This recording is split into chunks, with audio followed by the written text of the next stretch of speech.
Hello YouTube. A while ago my channel passed 10,000 subscribers, and this is to me an incredible number, and I could never have dreamed that so many of you would be interested in following my walks around Tokyo. But you did, and I posted on my community page and asked all of you if there was anything you wanted to know about me, this channel, or life in Japan in general, and I got quite a few answers, and surprisingly many of you seem to be very curious about me, who I am, the guy who produces this channel. So in this first episode of the Talk and Walk series, I am going to answer some of those questions. So, who am I? Well, I'm a Swedish guy. I've been living in Japan on and off since 2008. I first came here when I was working for a news agency back in my home country. So I'm a photographer and journalist by trade. And I came here because I was very curious in Japan. Grew up playing lots of video games and watched some anime when I was a teenager, and that made me very curious about Japan, and it just seemed like this very exotic and different country. So when I finally had the opportunity to come here, I did, and basically I just asked my boss if I could work from Japan for a couple of months, and he was like, yeah, as long as you can do your job, it doesn't really matter where you are, so go ahead. And at that time I was writing mostly about technology and video games, so basically Japan was a pretty good place to be because a lot of the industry is still from here. So yeah, I packed my suitcase and got a one-way ticket to Japan and was planning to stay for as long as I liked it. Got a 3-month visa on arrival, and I liked Japan so much, so when that 3-month visa expired, I went to Korea for a few weeks, and then I came back to Japan again and got another 3-month visa. So basically I fell in love with this place and didn't want to leave. So what about it did I like so much? Well, it's compared to Sweden, where I'm from, it's very different in many ways, but in other ways it's also quite similar. So by that I mean that people have a similar attitude towards each other. Like, you're not supposed to be too noisy, you're supposed to kind of behave well, and you're supposed to show respect to those around you, even though all those things are much more important in Japan, but they're still like on the same side of the spectrum. So that, makes, I think, most Scandinavians who come here share those kind of same basic values as many Japanese, and that's one reason why we usually get along very well. So that was one reason. And then of course it's also vastly different. Like, I was living in Stockholm before I came here, and that's a city, the biggest city in Sweden, and it has about 1 million inhabitants. And then I moved to Tokyo, which Tokyo city proper has, I think, about 11 million people, and the entire Tokyo metropolitan region, which is the biggest metropolitan region in the world, has 30 million people. So cramming so much people into such a small place makes it very exciting and very different from what I'm used to in Sweden. Basically in my hometown, if I walk in any direction for like 30 minutes, I'll be in the middle of a forest.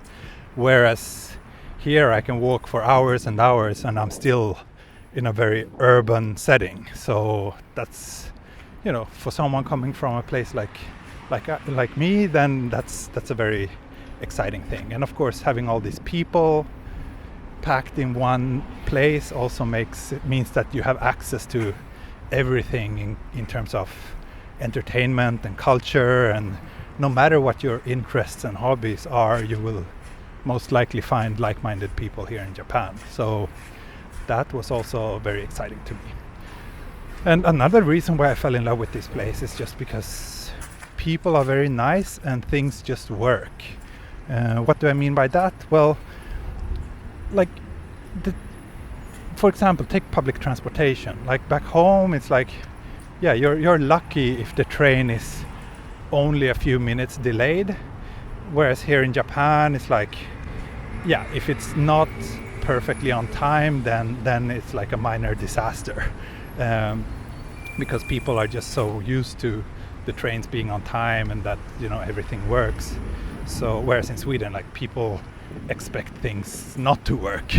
And still, I think Sweden is a pretty developed country and manages to do these things fairly well compared to other countries. But yeah, we're far from perfect. And then it's extremely safe here. Like, as a photographer, we usually walk around with a big camera over my shoulder, and back home there are certain areas and places, and especially at night, where I wouldn't do that because there's a risk of getting robbed or, you know, getting into some sort of trouble. But here in Japan, it's just super safe. I never even heard about anyone getting robbed here, or, you know, having some aggressive behavior from people around them. I mean, of course it happens, but it's extremely rare. And I love the food. It's a great place for me because the food here, it's a lot of fish, and I love sushi and sashimi. And actually, when I first came here, I had sushi every day for 2 weeks. So, but these days I eat basically anything in the Japanese kitchen, and yeah, I'm just, whenever I go back to Europe, I usually feel that, I don't know, our food back in Sweden is very dull and boring and unsophisticated compared to everything we eat here. And also in general, the Japanese food is very healthy, and there's tons and tons of places where you can eat out for very cheap. So, like, when I was living on my own, I basically always ate every meal except breakfast out. These days I try to do a bit more cooking at home, because after all, that is still cheaper, and also I can be more certain that I eat healthy things if I cook at home. But yeah, there's just so many restaurants here, and for 1,000 yen you can always get a good lunch. 1,000 yen is about, I think, $10 by now, and you can get a really nice meal for that kind of money. Whereas, like in Sweden, maybe you can get like a McDonald's set, but not much else. So the food is really also an important factor.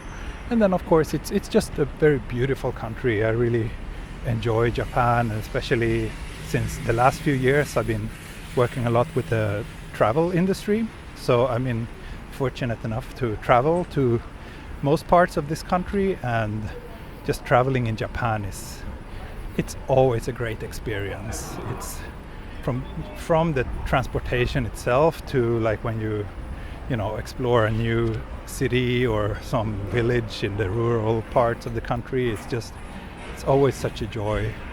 It has great tourism infrastructure, and it's always easy to get around. And as someone who speaks a little bit of Japanese, I'm also always having a good time interacting with local people. Like, everyone here is usually very friendly and very curious, and once they realize that you can actually speak the language, then a lot of people want to talk to you and become your friend. And several times I've been invited to people's homes after just talking to them outside for a few minutes. So it's just such a joy to live and work, and especially with the domestic travel industry. That being said, of course, now we have this very special situation in the world, and tourism to Japan is currently down by 99.9%. And since the tourism is one of the more important industries in this country, it means that a lot of people are suffering right now, and myself included. Like I used to